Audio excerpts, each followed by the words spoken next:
মঞ্চগুলো একটি ড্রামার মঞ্চ হয়ে গেছে, নাটকের মঞ্চ হয়ে গেছে, ঠিক কিনা জোরে বলেন। বক্তারা যদি রসকস দিয়ে একটু ড্যান্স ম্যান্স না মারে তাহলে মানুষ কয় ভালো লাগে না, আছে না নাই? যেই বক্তা যে বেশি আশায় অভিনয় করে, হ্যাঁ ডিমান্ডও বেশি। হুজুর বানিয়ে বলছি নাকি? একটা আয়াত নাই, একটা হাদিস নাই, হাদিয়ের রেট 70,000, আছে না নাই? ওয়াজ উঠেই খালি উহা করেঙ্গা ইহা করেঙ্গা, লাঠি মে আমদারকে মুগুর দেয়ঙ্গা, ওয়াজ চলে এই।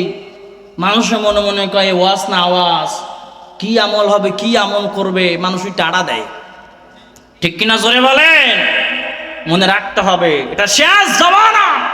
আমার নবীজির হাদিস, শেষ জামানায় ঈমান টিকিয়ে রাখা তত বেশি কঠিন হয়ে যাবে, যেমন জ্বলন্ত আংরা কয়লা হাতের তালুতে রাখলে যেমন কঠিন হয়ে যাবে, শেষ জামানায় ঈমান টিকিয়ে রাখা তার চাইতেও কঠিন হয়ে যাবে, ঠিক কিনা জোরে বলেন।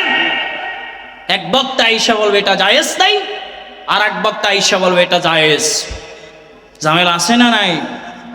মাইন্ড করবেন না, 2-1 মিনিট এদিক দিয়ে কথা বলি। যত ফিতনা শুরু হয় বর্তমান মাহফিলের মঞ্চগুলো থেকে, ঠিক কিনা জোরে বলেন। মাহফিলের মঞ্চগুলো হয়ে গেছে পাটাপাটি, ভাগ ভাগ। বক্তা উঠে মাত্র নিজে যে আকীদায় সেই আকীদা প্রচার করে আগে, ঠিক কিনা জোরে বলেন।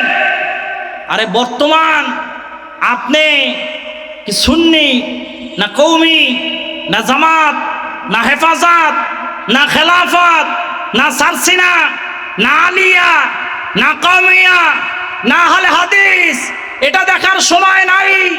যে 30 পারা কোরআন মানে, যে আমার নবীজিকে শেষ নবী মানে, যে আল্লাহর উপর ঈমান এনেছে, আল্লাহকে মানে বিশ্বাস করে, সে আমার মুসলমান ভাই।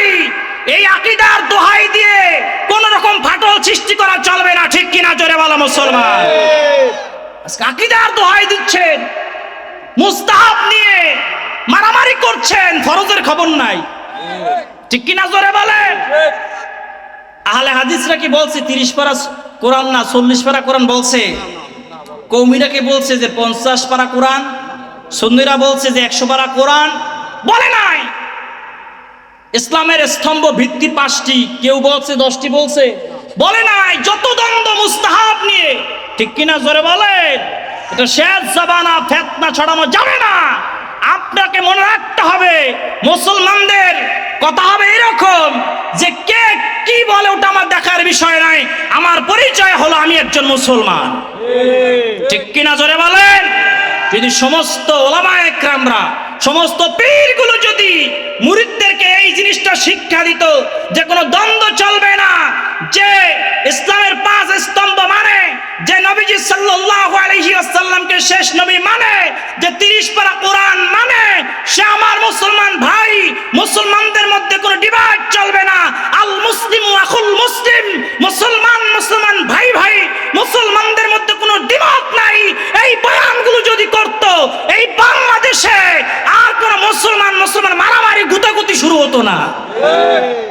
মাসলাক যার যার, ইসলাম সবার। মাসলাকের দোহাই দিয়ে ইসলামের মধ্যে ডিভাইড করা যাবে না, ঠিক কিনা জোরে বলেন। আমি নাচতে না জোরে, হাত বুকে না মাথায় না নাবির নিচে, মিলাদ খারাইয়া না বইয়া না চিত্তরাইয়া ফইরা, এই নিয়ে দ্বন্দ্ব করা যাবে না। যার যেমনে মন চায় হেমনে মিলাদ করুক, যার যেমনে মন চায় হেমনে মোনাজাত করুক, যার যেমনে মন চায় হেমনে আমিন করুক, এটা নিয়ে বাড়াবাড়ি করা যাবে। হাত নাবির নিচে বানলেও নামাজ হবে, বুকে বানলেও নামাজ হবে, হাত না বানলেও নামাজ হবে। কথা বুঝতে পেরেছেন? আমিন জোরে বললেও সমস্যা নাই, আস্তে বললেও সমস্যা নাই। যদি এটা আমরা মানি, মিলাদ যদি কেউ বইসা পড়ে সমস্যা আছে? যার মন চায় এমনি খারাই একটু পড়ছে, পড়ুক, সমস্যা আছে? যদি বাড়াবাড়ি করে তখন ইসলামের মধ্যে ফিতনা সৃষ্টি হয়, ঠিক কিনা জোরে বলে। আপনারা কি মাইন্ড করতেছেন নাকি? চলবে?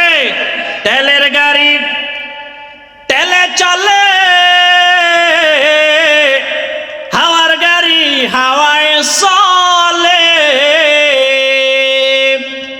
তেল বিনে চলায় গাড়ি নবী সুলাইমান আমরা সেই মুসলমান, আমরা সেই মুসলমান, জোরে বলেন ঠিক কিনা।